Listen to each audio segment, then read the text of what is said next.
Yo, what's good, sports fanatics? We want to welcome you to this next episode of From the Grid to the Rim and everything in between as it relates to sports. And I'm one of your co-hosts, Dwayne Brown, along with my co-host, Big Ken Fry, and our big aunt, Monty Brown. As you Yes, know, sir. on this channel, we just like to talk and have fun talking about sports and everything in between. And it's from our viewpoint, of course. But in some of today's topics, we want to touch on just a few things that's been hitting news real big as of late in this past week. We got JJ Reddick hiring from the Lakers job. We got the NBA Finals, which is now over. Congrats to the Celtics and Jaylen Brown's winning MVP for the tournament. We also got Big Ken's favorite subject to dominate all sports headlines, Miss CC herself, Miss Caitlin Clark, and the role she's playing, and how that game went, except for today because they did lose. We also want to maybe touch on how it's going to be good for the NBA or WNBA, I should say, moving forward, because there was a big battle today. If some of y'all didn't catch it, if some of y'all didn't catch that game between Nalissa Smith and Angel Reese going at it, blow for blow, trash talk to trash talk. They were going at it. I mean, they were just acting like some dogs out there. So we'll go ahead and start it off. I'll pass it on to my boy Big Ken. Let's go ahead and just jump right in it, gentlemen. Let's talk about JJ Reddick's hiring for the Lakers job. What y'all think about that?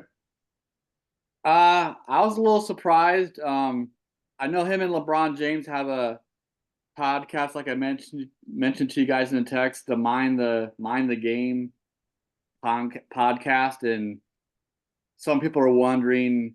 Obviously, this is all rumors, but some people are wondering, since LeBron James and JJ Reddick have this podcast, Mind the Game, if that was some kind of influence over JJ Reddick getting hired as Lakers coach. Obviously, JJ Reddick was a good player. I like him. He kind of started off really slow in the NBA. His first 3-4 years, he hardly played except at garbage time, and then he made himself into a pretty good player, playing with, he was really good with the Los Angeles Clippers, with Doc Rivers and, Chris Paul and all those guys, and, me and Monty are just watching the show about that. Can't remember what it's called, but we're watching that show Clipped about what happened with the Clippers owner when those guys were there with his, racial slurs and stuff like that.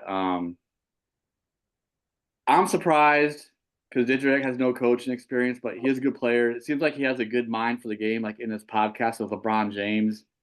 But there was a lot of other NBA players that have been in the league for a while as assistant coaches, and some are already, head coaches. And I was wondering, I didn't expect. I thought JJ Reddick might get hired in the future, but I didn't think it'd be the Lakers. I thought maybe in a couple of years, like he's just trying to build a name for himself. In a couple of years, he might get hired, but I did not expect it to be for this upcoming season at all. So I was a little surprised. What about you? I'm a Laker fan. You both know that, Dwayne. We're Laker fans. Yes, we are. I'm going to go on record and say this, and I hope I'm wrong. I'm not too crazy about it. I posted that I wasn't too sure about it. I'm not too crazy about it. Yes, Sam Cassell out there, experienced. Everywhere he's been an assistant coach, he's helped their team win. Boston, he was with Boston, one of their assistants. Monty Williams, I think, from that just got fired from Detroit. Shouldn't have been there in the first place. I mean, he was set up to fail there. That's not his fault. Just took the Phoenix Suns to the finals a couple years ago. Would have been a good match. I was okay with him bringing over Hurley from UConn. They could have UConn. I think they would have given him a longer leash. Maybe they're looking at the next Pat Riley. Pat Riley was on the sideline with Chick Hearn calling games before he was hired as the Lakers coach.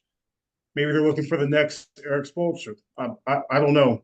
But from coaching, what was he coaching? Fourth graders to a podcast to this? Yes, I agree, Ken. He does have a good basketball mind. He played at Duke, so no doubt he's smart. I'm sure he knows the X's and O's.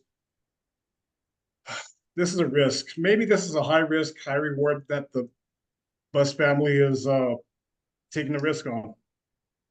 Everybody's talking about, LeBron had an influence, and we need to stop this notion about these players choosing their coaches. you're going to want the influence of your best players to have some say so. You're going to ask them. I mean, Magic ended up getting one of his coaches fired when he first started. It happens. I mean, hired, fired. I know Durant had some issues with Nash and had to do with his firing a while back. So you're going to get some input from your stars. That's just without saying. So I'm sure AD and, of course, LeBron had some say so. But at the end of the day, the Buss family is going to make the ball decision. I personally am not too crazy about it, but I'm hoping I'm wrong. We'll see what happens. Well, for me, it's either hit or miss. And truth be told, I actually like the hire. I mean, I wasn't too crazy about it at first. But the one of the reasons why I do like it is, what do they have to lose? That's I true. mean, That's really, true. what do they have to lose? Yeah. You know, they can pretty Yeah. much hire anybody, and they haven't had no luck in the past 6 coaches that they did hire. So at this point in time, it's like, what do they have to lose? Yeah, they're taking a big gamble. They're I mean, everything was going to be a gamble. The question becomes, right? You know, what if UConn's coach didn't work out after they paid him all that money? You know what I'm saying? And it's kind of like, you know, when you're working with the Lakers, it's just, there's just no guarantees. You can come in with 20 years experience, you know, like a D'Antoni or whatever the case may be, but it doesn't mean that it's going to be a great fit. So we won't know until we just know. So my thing is, I'm willing to give JJ, you know, his time to develop, and I think he's set up okay as far as player wise, because there's some young players and some young core, a young core he could work with, you know, outside the minds, you know, of you know, AD and LeBron, but you know, so he could still be a player's coach. And that's what he has working in his favor. His basketball acumen has what he's working in his favor, but he just needs the time. And the question becomes, are Laker fans going to give him that time? Or is the front office going to allow him that time? I'm hoping that they had those kind of discussions, because it's going to be, you know, real important on their draft and how what they want to achieve moving forward. So I actually like the hire after I thought about it. You know, at this point, what do they have to lose? So I'm okay with the hire. But everybody, like everybody else, we're just kind of like a wait and see. We'll just see if that savvy brain and that you know, that basketball acumen of his translates on the court and translates well with the players. So I'm okay with it. There's a good possibility he'll bring in some good help. I'm hearing Rajon Rondo to help him out. Yeah. Which he should be coaching anyway, a head coach somewhere, and he will be sooner or later. There's some other names that the names escape me, but if he could do that, surround himself with some good other players who have that do have that coaching experience, okay, we might have something. So Right. I'm going to give him a chance. I thought they could have gone with more experience. And you know what's crazy though? You know what's crazy though? After word got out, Lakers brought him in for a second interview. Monty Williams gets fired. Yeah. So then news reports start circulating about potential, could Lakers look at Monty and whatever the case may be. But at the same time, those news reports were circulating. Other news reports were circulating that could Pistons be interested in JJ, or they have him at the top of their list. Well, guess what? A few hours Lakers officially signed him. Oh, yeah. They heard that and said, nope. Okay. I agree. I'm telling you. I said, well, that's strange. You know, I guess that's kind of strange, because Lakers done missed out on some coaches, boy. Okay, that makes sense now. I got it. Yeah, so they were like, you know what? Let's just go ahead and sign him. The second interview went well. You know, they said after the second interview, they said everybody was pretty much on high alert, and they said Lakers were really ecstatic about the second interview they brought JJ in for. So at the end of the day, man, I'll give him a shot. Why not? I gave every other coach a shot. Yeah. Yeah, I don't know why they're not winning. I mean, you guys talked about giving them time, which is true. Every coach deserves time, no matter who it is. When you're trying to develop your brand of basketball, you want them to play and get the right players to fit your scheme and all this stuff. But my thing is LeBron James is in great shape. There's no doubt about for being almost 40 years old, however old he is. He still looks like he got some years left in the tank, but he is getting older though, so I don't know how much time they have. They do have some time, but he's only like, hopefully this doesn't happen because I don't want it to happen to anyone, but he's only like one really bad injury away from retiring at his Right. age at 40 years old. So Right. hopefully that doesn't happen. And my thing is, since they won their last, the NBA championship in the bubble in 2020, like they haven't been like that good since. Like 1 year they didn't make the playoffs, the other couple years they just barely squeezed in. So I don't know what's going on with them. They seem like they have the players. I mean, LeBron James and AD are there. They have their two best guys, and it seems like they have decent role players. I mean, you guys know a lot more about the Lakers than I do, but I don't understand why they're like just barely squeaking into the playoffs the last couple years. I don't know what's going on with them. Yeah. Kind of just confused about the Lakers. Yeah, it's a win now league, Ken, I think, and they're just looking for a scapegoat. It's easier to fire a coach than it is to get rid of players. I had no problem with. I don't know why they fired Ham in the first place, and I liked the guy before him as well. But it's just win now. I know a lot of that had to do with the Westbrook trade, which was just an utter disaster. And Yeah, I know LeBron and AD signed off on that, and it just didn't work. So they had to look for a scapegoat there. yeah, But that's unfortunate. it's just a win now league, and only certain players will have that long leash, and these past two didn't. So Well, we'll all see what happens players with have. this I'm guy. sorry. All players have some influence. Like you said, LeBron James is one of the best to play the games. I get that, but I don't believe it. But there are people out there saying because people are saying he's had multiple coaches fired, not just Ham. So Mhm. people are wondering about what's going on with him. Like how much influence does he really have over the team as a I mean, player? I wouldn't say he doesn't have influence as much as that they're paying him. Yeah, But then again, you just don't know because there was a lot of reports that came out and said that AD was essential to the decision Mhm. of they wanted his input on Yeah, yeah, hiring JJ, but LeBron was never asked. really. yeah. That's true. I That's a heard good that point. too. So it was just, so it's just right now, but then again, like, it is, I think LeBron's input is important, but, with LeBron probably only got maybe a year left, and he probably wants to, do his last year contract was going to opt in for it regardless, but I mean, AD is pretty much the go-to man right now. Mhm. So, Right. Future. Well, JJ Reddick, there's one guy I was thinking about when we're talking about, young guys getting hired kind of out of the middle of nowhere before we go to our next subject. Remember Luke Walton? He kind of had some success with Golden State A Warriors. I little don't bit. think did he have any? Well, he was an assistant for a little bit with them right before he got And he was hired. their head, he was their Lakers coach for a while. Yeah. But he just Yeah. he took over for the Golden State Warriors, I think, when what's his name? Steve Kerr had that back surgery and he was the interim head Yeah. coach for like almost the whole entire season. He like did really well and everything. So that's where he kind of got into like the coaching. But I guess it's a little bit different than JJ because he was an assistant under Steve Kerr, but he kind of came out of the middle of nowhere is what I was trying to say. But you know, like Dwayne and Alva said, only time can tell the next couple of years. Yeah. I just hope they don't want his head in the first year if they don't do well next year because they haven't been doing well lately. That's what I've been saying too. They just been kind of squeaking by, lately. So and I don't know. We'll find Well, out. gentlemen, we as the old saying goes, we shall see.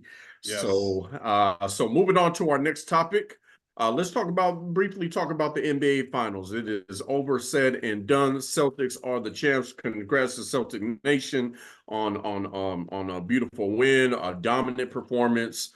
Tatum, Jaylen Brown, and company doing the thing like we all expected, and then Jaylen Brown winning Finals MVP, which I believe is truly deserved.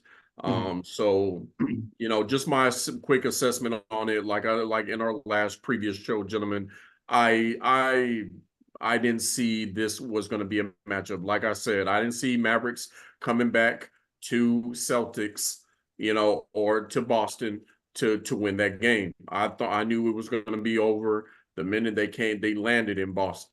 I didn't think they had a chance. The Celtic crowd was a big huge help with that. They got off to a quick start, and Dallas had no had no business being there, number one, and number two, they didn't have no answer in the first and second quarter, and you could tell by halftime it was pretty much it was about to be a rout. So again, congrats to Celtic Nation. Jaylen Brown worth every penny of that max contract of his, well deserving of the MVP. He just can do it. He's just that dude that does it on both ends of the floor, both defensively, offensively, rebounding, assists went up in this series. I mean, just showing up and showing out to the nth degree, and and that's why he gets paid, and well deserving of the MVP. So congrats to Jaylen Brown. So I mean, that's just pretty much it, I think one of the bigger questions we can kind of discuss after your assessment, gentlemen, on the game is: do Celtics have what it takes to create a second run or a dynasty in place? Do they have that core? We can kind of probably allude to that Yeah, after we you can guys allude take to your that. assessment. So tell me about it, Ken. What you thought about the game? Yeah, I played devil's advocate last show, saying I think I said Dallas might have a chance if they get off to a good start, if they couldn't kind of continue what they did in Game 4. But you're right, they didn't. But I will give them a little bit of credit because even though they got to a slow start, they kind of like weathered the storm in the middle of the first quarter. In my opinion, they got the game down like 1 point. It was like 2019 or something like that, or 18-17. It looked like they're doing okay. Then the end of the first quarter, the lead goes up to I think 28-18. They go like on like a 9-0 run, but then the middle of the second quarter, it goes from like it gets all the way up to like 16 or 17 points. But then they cut it down to 9. I was texting you guys, hey, maybe if they go in the halftime, they'll have a chance. It wasn't looking good, but they kept on doing the same thing. Every time they kept on cutting down the lead, Boston just keeps on going on these big runs. And like you said, Dwayne, Boston was up by 21 points at halftime. I knew it was over at that point. There's no way they're coming back from 21. Yeah, in Game 1, they did come back from 29 points and cut down to 8, but I was like, they're not going to do that again, and if they do cut it down to single digits, they're just going to run out of steam. That's just kind of been their thing. Like they just kind of like try to cut into it, and they look like they're getting back into the game. And then Boston's just too dominant on offense. Like we're saying in other previous shows, I mean, they have better X factors and better role players than Dallas. Besides Jaylen Brown and Jason Tatum, being their two biggest stars, and but they have Drew Holiday and Derek White. They played huge roles. Porzingis was huge in games 1 and 2. He didn't do much in Game 5, but he did come back to play, which I think that gave the Boston Celtics and the crowd like a huge boost of seeing him back on the sidelines. He didn't, have as much production. You could tell he was kind of laboring out there, but he was out there, and I think that gave him a huge emotional boost. They probably wouldn't have needed him anyway, but I know it definitely helped.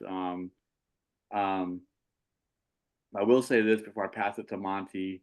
I had it in my notes. I know this is going to piss off you Lakers fans, but Boston Celtics have 18 championships now, and now the Lakers have 17. Golden State is in third place with 7, and the Bulls have 6, with Michael Jordan winning his 6th in the 1990s. In his famous show The Last Dance. So didn't want to rub that into you guys, but I had that written down on my notes for today's show. I know you guys are hoping that somehow Dallas will probably win this thing because then it'll still be tied at 17. But Dallas isn't quite there yet. They're a number 5 seed anyway, and they weren't expected to get into the finals. They were kind of like a surprise with the teams they knocked off, Minnesota and a couple other really good OKC. But OKC was a young number 1 seed, so I wasn't as surprised about that. But I was a little bit surprised about Minnesota. But I'll pass it to you, Monty. But yeah, congratulations to Boston. I don't like them, not because I'm not a Lakers fan, but I just don't like Boston, New York teams. Like I said 1,000 times, just don't have any passion for those guys out there. But I know the Boston and New York crowds are always very passionate, like Dwayne says, but I do respect that. I'm just not from that area to kind of really get into their sports, but congrats to them, though. Had to rub it in there, Ken. Appreciate it, Sorry. man. Thank you. Sorry, I had to say it. I was going to open up with that, but, I didn't do that. But you know what? That's okay. Dwayne, I know you're a Laker fan, like we talked about. I don't know if you agree with me, but as Laker fans, we don't like Boston, but it's real tough to dislike this team. It's tough. It really is. Al Horford. How can you not just be happy for him? I was. Yeah, Me too. Yeah, Yeah. he's it's very deserving. If I wanted to give a lot of accolades, he was one of the main people I wanted to give accolades to. Yeah. Yes, He was well deserving, man. And very he's well playing, deserving. and playing at a high level at his age. Man, Yeah. you go Al, go Big Al, man. Do your thing, man. Congratulations, brother. Yeah, no, that was really cool. That was really cool, man. 17 or 18 seasons, he finally gets his first ring. That was very well deserved. Absolutely. Well deserving. Well deserving. Man. But Ken, just to piggyback off what you said, man, you said it all. I mean, Jaylen Brown, you can argue if he's the best player of the team or him or Tatum, but for sure he's the heart and soul of that team. And just, I don't know if you remember that when they were struggling, they lost last year. They got blown out that game 7. Years past where they had a good team and should have won a championship or at least been in the championship. There was talk of splitting these two up, Tatum and Brown. I don't know if you remember that. I remember that. Yeah, they were. So, man, I guess it's Brad Stevens. They stuck with it, put in a couple of pieces, and this is what we have. They have another championship, their 18th championship. They stuck with them. I thought they were going to split the two up. I'm not sure where they were going. They probably would have kept Tatum and sent Brown somewhere because there were questions about Jaylen Brown's play, but no, he's gritty, plays defense. What can I say? I mean, Boston was overmatched. Kyrie disappeared in Game 5 again. I don't know where he was at. I was about to bring that up. I don't know what his deal is in Boston. That's really in his head. Oh my God. I mean, maybe it's Drew Holiday. Maybe it's they had a defensive plan. We're not going to let him beat us. We're going to let Luke score his 30-some-odd points. I mean, that you could do about that there, but we're going to give Kyrie a hard time, and they did. Would have been a better series if he was playing better. I don't know, but what can I say? Game plan. They were just overmatched. I mean, not more I can say about that. Congrats, Boston. Well, real quick, gentlemen, before we move on to the next segment, what are your thoughts about Boston being in position to make a dynasty run? What are your thoughts about that? I think they are set up for success for years to come if they keep the core and add some more defensive pieces or some more bench pieces, because it's likely, they may keep a good of their core. And if they can add maybe to that bench to help with injuries, maybe just some subtle pieces that can that can just make more of an impact off the bench as they did. They got scorers, they got shooters, with Hauser and Pritchard, but just maybe bring in one more dude, what I'm saying? They may lose somebody, who knows, but bring in one more dude that can be an impact player. Man, I think they have a good core if they stick with this core to make another run at it and potentially do a dynasty run. But time will tell. But I think they're in position as far as their core is concerned. Yeah, they're going to have to keep this core together because you have New York. That's a good young team. They were hurt this year. They would have given Boston, I don't know if they would have beaten Boston, but they would have given them a Game 6 or Game 7 if they would have played them. Indiana, we were talking about them a couple of weeks ago. They're going to be good for years to come. Indiana is coming. Yes. If it wasn't for Halliburton getting hurt, I don't know what that series would have looked like. But Indiana is coming if they get some more pieces. Oh, my gosh. There's more than just them. But that's one of them for sure. They're probably the number one team I'm thinking about. Yeah. So, you hit it on the nail to win about keeping that core together in order for them to compete in the East. With those two, we still got Philadelphia. We still You got still Giannis got over there in Philly. Milwaukee. Yeah. They're going to have to keep that team together and add a couple of pieces. And yeah, if they Wow. can do that, they'll compete. Wow. Yeah. They still got teams out west. Yeah, obviously with the Eastern Conference, going into the Eastern Conference Finals, they get into the NBA Finals. You're right, Monty. But I think they have to go together. That's right. You're right about that, Dwayne and Monty. But this was immediately talked about with a lot of my friends on Facebook that are Boston Celtics fans. They're already talking about repeat. And I said, whoa, hold it down. Just enjoy your one championship you got now. But we don't know about nothing about no repeat. But I said I like your chances. But it's like I was saying the same thing, Monty, and you guys are saying like, man, the NBA is pretty evenly matched right now. It's hard to get repeats in the league right now. And like you got Indiana, like we already said, with Halliburton doesn't get hurt. I mean, another one Facebook friend said like, Indiana gift wrapped that series, gave Boston 3 wins. I think he's right. Indiana was ahead in 3 of those games. Game 1, they lose in overtime.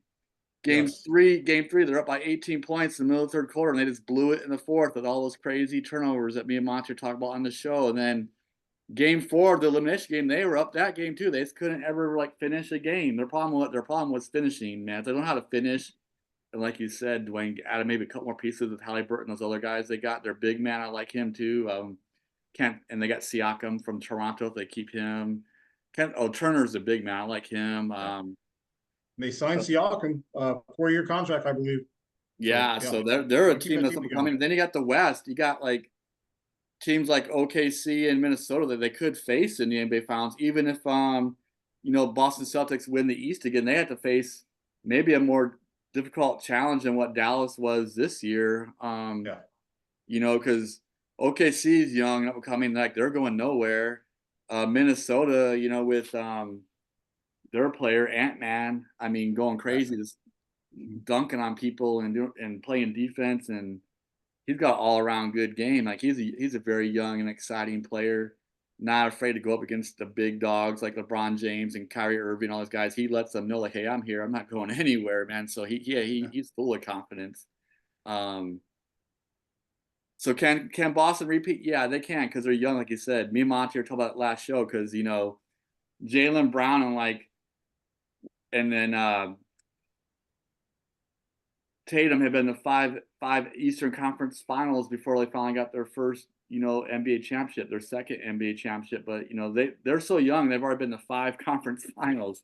They just couldn't get the job done. They finally did this year. So I think they can repeat, but it's going to be hard, man. It's hard in the league right now. Like that's what all the analysts were saying too. It's not like the 70s and 80s where it seemed like there's only like 2 or 3 really good teams, and now there's like almost everybody's good. Outside of maybe 2 or 3 teams, everybody's good. Yeah, because in the 70s and 80s, it seemed like you kind of knew who was going to come down to a lot of the times. Lakers and Celtics, and maybe Detroit. Yeah, maybe Detroit. But now it seems like there's more. It seems like the field is more wide open. It's like in March Madness, how we're saying March Madness is so wide open these days compared to how it was, before. Like now the mid majors and March Madness are matching up better against these, blue bloods. So kind of the same thing in the NBA in a way. Like they're pretty even, man. And one, they gotta stay healthy, right? For all really good teams, everyone's got to be healthy, man. And playing well at the right time, at the end of the year, So very interesting. That's a great question, Dwayne. All right, gentlemen. But we shall see. So we all agree that Boston has a great core, but there's some other teams in the East that are coming. They are coming for that crown, and they are just as good in good as a position as they are to do it. Like you said, the Knicks, the Indiana Pacers, the 76ers, just to name a few. And we'll see. But again, congrats to the Boston Celtics on their championship win, well deserving. Jaylen Brown, and we can't wait to go into next year to see what they bring and see what these other teams are going to have to say about that. But moving into our next segment, let's talk about another big game that went down today. All right, Big Ken's Miss Caitlin Clark took on the Chicago Sky. Now this is their 3rd time playing. And their 3 meets, it looks like the Caitlin Clark's team Indiana Fever really was pretty dominant, but they were very close games. If you look at game one, when they played this guy, the score was 71-70. In game two, they they won 91-83, and then today they took that L. They took their first. They were on like a 4-game winning streak, and they took their first L from that 4-game winning streak when they lost to the Sky today, 88-87. I actually caught that game. You talk about some dogs on both ends. Angel Reese was really, when I say she's a dog, she was out there talking crap and backing it up on the court at the same time. She had a big game too, 25 points, 18 rebounds. And then Caitlin Clark, she also had a great game, 17 points, 13 assists to add on top of that. So these girls are transitioning very well from college to the pros, and leaving no doubt that the WNBA is in good hands. But my thing is that I'm taking away from this is that there was a big battle today between Alyssa Smith and Angel Reese. I mean, when you want to hear some jaw jacking, go back and watch that game. I mean, there was jaw jacking fouls, talking trash the minute, and everybody know Angel Reese ain't gonna back up. She ain't gonna back down from nobody, and them two went at it. But it just was a thrill of a game. It was a packed crowd. The game was full of ups and downs. You could just see the Indiana Fever took a big lead like sometime in the third quarter, and then Sky started chipping away, and next thing you know, they came up with the lead. They started hammering down that lead, and next thing you know, you were just like sitting there like, oh, these jokers about to come back. And sure enough, they battled, and they came back and won. But my biggest takeaway from this game is like, how awesome is it to see the transition for Caitlin Clark and Angel Reese to be as newsworthy as they were in college, when all that trash talking between them both, when you see LSU take the college championship with Angel Reese that one year, and then Caitlin Clark come back the next year, and Iowa takes on the championship that year, and now they're both transitioning well into the WNBA, and that competitive nature and that rivalry is still going on between them, and this is what people want to see. And I'm telling you, both of these teams, they're selling out their crowds when these two come in town and come to play, and the crowd was into it. I mean, through and through. They didn't let up on both ends. So it was just crazy to see how good the WNBA is in good hands with these two players and with these two teams, as I might add, on how they're going to look down the line. And may I add also how Team USA is also going to be in good hands moving forward down the line as well, with these two coming into play, because they're leaving no doubt that these two in the near future should be picked up on the USA rosters for years to come, and should be continuing dominate in the World Championships and Olympics as well. So I was just excited just to see how doggish both these teams were. I was very ecstatic just to see the jaw jacking between Alyssa Smith and Angel Reese going back at it. But man, the WNBA is in good hands. I mean, with these two teams, man, I mean, everybody's going to be looking forward to this battle, because now I think the rivalry is getting worse. I mean, they really jaw jacking with each other. I mean, there was some technicals. It was getting bad. But that's good for the WNBA, because it gets people riled up and getting excited about something. And credit to Caitlin Clark and Angel Reese bringing that flavor to the WNBA to get excited about for as well.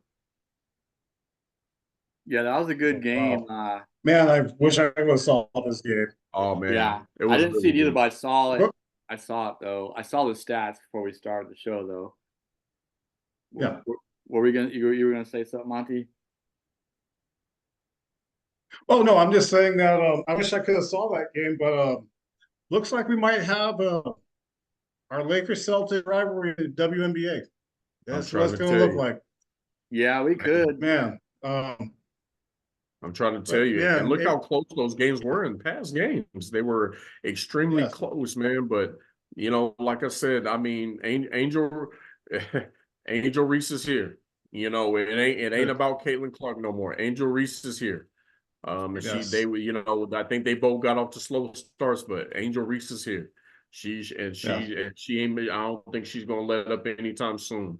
You know, I think both of them are really playing at high levels to where they just want to prove their worth to the WNBA and what they're bringing to the table and to Team USA. You know, for them to, you know, it's not to say that they already have a dominant roster, but you know, to add them down the line is just going to be like, wow. Woo. Yeah. Yeah. You know, Caitlin Clark and Angel Reese, you know, like I said, all started with college with the LSU Iowa rivalry and the rematch of, you know, this year with them. And Indiana Fever had won 5 games in a row, and Caitlin Clark was playing a lot better. She still turns the ball over a little bit, but she'd have the 13 assists today, like you said. She seems to be like being more consistent the past 5 or 6 games, which is helping out a lot. And I think the other big thing is they've been playing through. I mean, Caitlin Clark is still going to get her shots or setting screens for her. She's taking the logo threes, but I know reading to some reports and listening to other analysts, the reason why they think the Indiana Fever is playing better is because they're also playing through Aaliyah Boston and Kelsey Mitchell, and they're using Caitlin Clark, so they have like a trifecta going on, and that's why they won 5 games in a row, because they're all 3 of them are playing well together. Like they're finally kind of connecting, and because you know the other girl I mentioned, Kelsey Mitchell, she's no slouch either. She was like the 3rd or 4th leading women's college basketball scorer, besides, you know, obviously Caitlin Clark being number 1 now and a few others ahead of her. Like she was no slouch. Kelsey Plum, you know, but she's no slouch in scoring herself, being like the 4-time all-time leading scorer in women's college basketball. So she could shoot and she could play. So they have 2 shooters on the floor with her and you know, Caitlin Clark, and you know, then they got, you know, Leah Boston dominating the inside. They just kind of finally figured it out. Went from 2-10, and now they're 7-11. Like they're playing a little bit better. They probably still won't make the playoffs, but they still have an outside chance. They're not like completely eliminated because they've won 5 games in a row, so they have an outside shot of maybe getting a last spot in the playoffs. I don't know if they will get that far, but that would be a really big thing to make the playoffs in the first year. But I'm looking more towards next year than making the playoffs and making a push. But they just got off to like a little bit of a slow start, you know, this year with that 2-10 record, not playing very well, getting blown out a lot early on, playing against, you know, top teams that Monty was alluding to, like New York Liberty and Connecticut Sun and Las Vegas Aces. Like Aces have won the championship a couple years in a row now with, you know, their best player. Oh my God, Asia Wilson. You know, I mean, she's a freaking factor. Yeah. Is she not on the dub? Is she not on the? I could. She's not. She's on there. Right? The Aces have. She's definitely on there. She's definitely. They got 3 players from the Aces on the. I was like, she's got to be on there, right? I was like, she's definitely on there. She's there. Oh no, she's definitely on there. Oh yeah, I was going to say, that'd be crazy. I thought she was. Asia Wilson's a walking double-double. Ain't no way she's not going to be on that roster. A walking double-double. Asia Wilson's a beast. She blinks. Yeah. So no. Well, one thing they were saying about Angel Reese, and I think she's playing a lot better lately, like Dwayne alluded to, but believe it or not, this is kind of crazy, and this isn't putting Angel Reese down, but believe it or not, like Caitlin Clark has a better shooting percentage with her shooting a bunch of threes than what Angel Reese does playing on the inside. They were saying that was Angel Reese's kind of downfall a little bit. It was like she's missing a lot. I mean, she's getting her double-doubles because she's taking a lot of shots, but you know, because she had like 7 double-double. I think she had like 7 or 8 double-doubles in a row to break a rookie record, which I think is good. But some people were saying she was a little bit inconsistent on the scoring end, just like Caitlin Clark, but she's a lot closer to the basket. So they're saying she needs to work on her. Like I said, she's doing well overall, but they said she needs to work on her post game a little bit against other bigs in the WNBA. But that's not like putting her down. She's playing great. I agree with Dwayne. You know, she's gonna be fine in the years to come. Her and Caitlin Clark both. But her Angel Reese's layups are a little bit funky though. I don't. It's like she just kind of like throws the ball up like this. She has a little funky like looking leg. Yeah, it's a little unorthodox, but it goes very in. unorthodox. She doesn't have like her foot, her feet right. Yeah. Like it's like I'm like I learned this in middle school, man. But I don't know. It's a little bit. Well, funky, my brother. man. Well, my brother. I will say this: if you go back and watch the game, I don't care how funky that layup is. No, she Tell played me lights how out. she showed. Tell me how she played. Yeah, I This agree. woman was getting No, I fouled, agree. and she could probably be queen of the and ones moving forward absolutely. because she would get hacked and that ball still going in the hoop. So Oh, I I agree. don't care how ugly that shot can be. If you scoring points, do you think coach is going to complain? No, they don't care. They don't care. Yeah. You're right. Like I said, It may not be. Hey, That's on. I mean, everybody complained about Bill Cartwright's free throws, but Oh you yeah, know, she had that they weird went in. looking You know what I'm left-handed saying? thing So, he did, yeah, He was all so I don't left-handed, care how funky, yeah. funky that layup is. I don't care how funky that step back is. Angel Reese is here, Yeah. and she is Oh, yeah. letting people She's a rebounding and machine, talking man. mess with it. So. No, her rebounding is definitely there, and like I said, her offense is getting there, man. She may not look quite as smooth, but she'll be just fine. But her rebounding was there from day one. She's dominant on the rebounding side. Yeah. What is she? A small forward? No, she's a power forward, I believe. Power forward. Okay, yeah. So they're two different positions. So she's probably not going to get 30 points. Maybe she'll get every once in a while. She's in a total different spot. Yeah, she's not going to be Yeah. shooting 3-point shots. That's not her game. No. Yeah. And she's not like a driver. Well, I'm not saying she can't drive, but she's not like the small forwards where they might get a player off their feet and kind of drive for like a mid-range jump shot, like a Klay Thompson or Steph Curry, LeBron Jameses, the Kobe Bryant's, Michael Jordan would do that stuff. She's not really that kind of player. She's just more mostly inside from what I see. But she can make some jump shots. I think she made some jump shots today with her 25 points. I just don't think that's her main thing. I think she can. If she's open, she should take it. I think she did today and made a couple of them. So, yeah.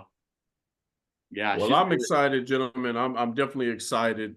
Yeah, me too. Where this rivalry is going to take the WNBA, and I think they should definitely get on the coattail and ride this wave because they're bringing a lot of flavor to this league. They're bringing a lot of competitive edge. That not to say that it hasn't been there, but I mean they are just really intensifying it now. And so, I want to both, say congratulations to Angel Reese on the win today. Caitlin Clark still doing her thing, and you guys are bringing awesome